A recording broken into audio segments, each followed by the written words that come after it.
My minions, welcome. This is week 2, and I think what we're going to do this week in Sotla is, for all you losers out there, I'm going to pump you up.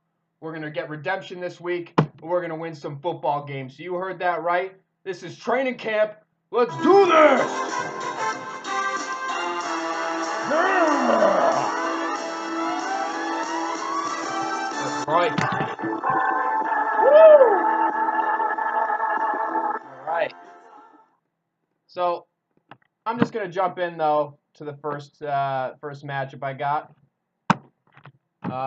Scott versus Derek. What I was looking at this morning, I did all this. I was, doing my morning workout, trying to redeem myself from last week, and I saw this between Scott and Derek as an even matchup with both quarterbacks. Green Bay held Seattle to 9 points last week, right? I know Jeremy Maclin had a good stat line, but I think it was a bit of a fluke on a short post route that he got all his points on. AJ Green plays Thursday night football games. They're going to be sloppy. Stud defenses on both sides. What we got, I don't know. It's too close to call, but I'm going to say that I'm going to lean Scott with Eifert as the X factor here. I think the better Thursday night players take it, so I'm going to be watching this matchup closely tonight.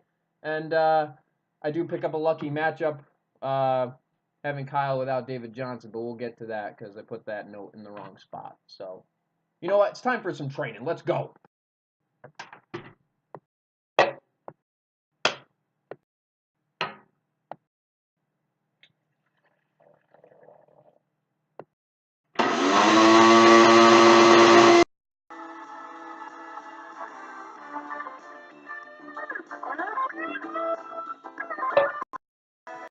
Next matchup we got here is myself, Bruce versus Kyle.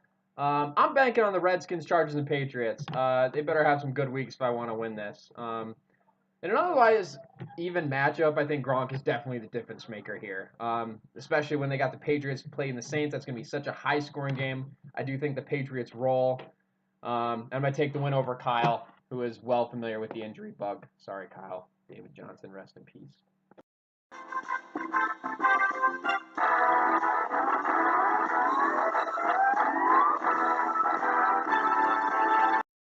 Third match of this week, we got Pembroke versus Kevin. Let me just start by saying this, Pembroke.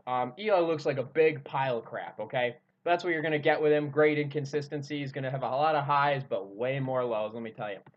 With OBJ in the field, Eli's going to become a lot better. But, guess what? Odell's on Kevin's team. I think Kevin's going to get a lot of benefits here. Whether or not Odell Beckham plays, because Eli's going to be shitty without Odell, and they're both going to benefit, or Eli's going to be bad without Odell, and Pembroke hurts with a shitty quarterback. So, guess what? Kevin's going to reap the rewards regardless. I'm going with Kevin over Pembroke.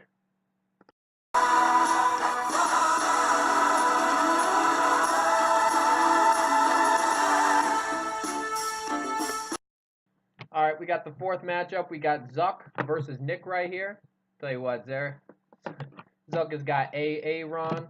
And I'll tell you what, Nick's got a lot of firepower. He's got Brandon Cooks, who looks good. He's got Dez Bryant, but I just don't think that's the Dez Bryant we all know.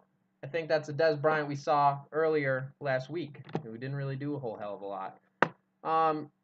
So like I said, Nick's got a lot of star player, but Dez is playing Denver, and he did have a sad week 1. What I'm going to do is I'm going to go with Zuck and keep Dez out of the wide receiver 1 conversation that Nick thinks he is. Until further notice, I got Zuck in this matchup. For like 3 seconds. Go. Right? Go.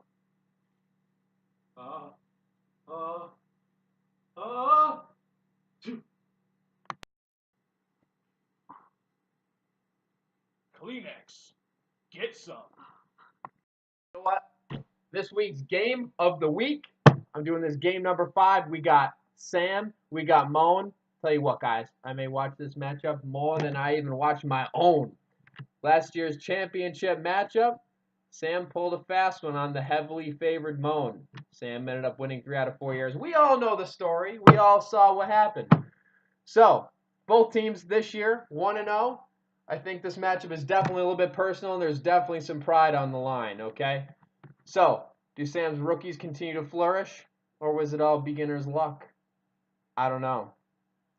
Quarterback to quarterback, I think Moan in the QB slot, definitely the favorite. No question about it in my mind. Tyreek Hill, Mike Evans, guess what? You know what usually prevails in fantasy football?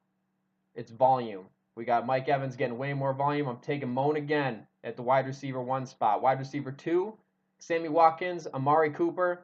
Cooper's going to get a ton of targets. We saw him last year trying to get force-fed in the end zone. Again, I like Amari Cooper. Give me some Moan again. We're moving on to the running back, so this is where it gets a lot different. We go Zeke versus Christian McCaffrey. Not even close. Zeke overall. Sam has RB1 locked in.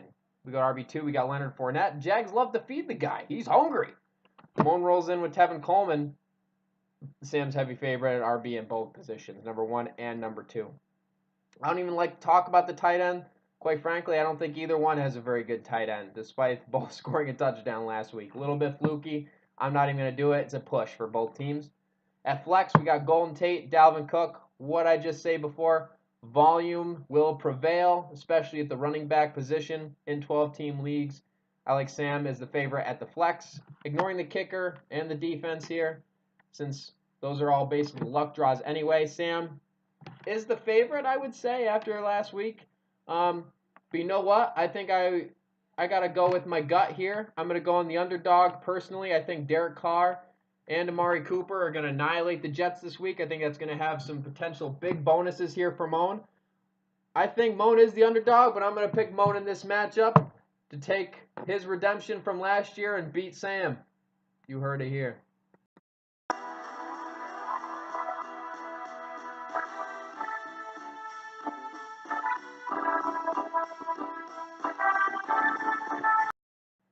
All right, Webster.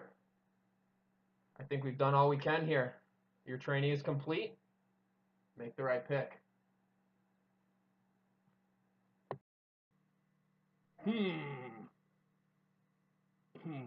Le'Veon Bell is the pick. All right, gentlemen, last matchup. As you saw, Webster trained very hard this week. We got Stud versus Webster versus Alex. He scored 45 points last week. Kareem Hunt almost beat him by himself, his entire team. Alex has no quarterback. Le'Veon Bell plays Minnesota. Deshaun Watson really seems to like DeAndre Hopkins from that small sample size that we saw. Quite frankly, I don't think it really matters who Stud plays because I think 80 points will probably still win. You know, you got to give Webster a lot of credit for all his hard work, but I think Stud still wins in a landslide. And so those are my picks. This has been Sotla number 2. Keep working, guys. Good luck this week.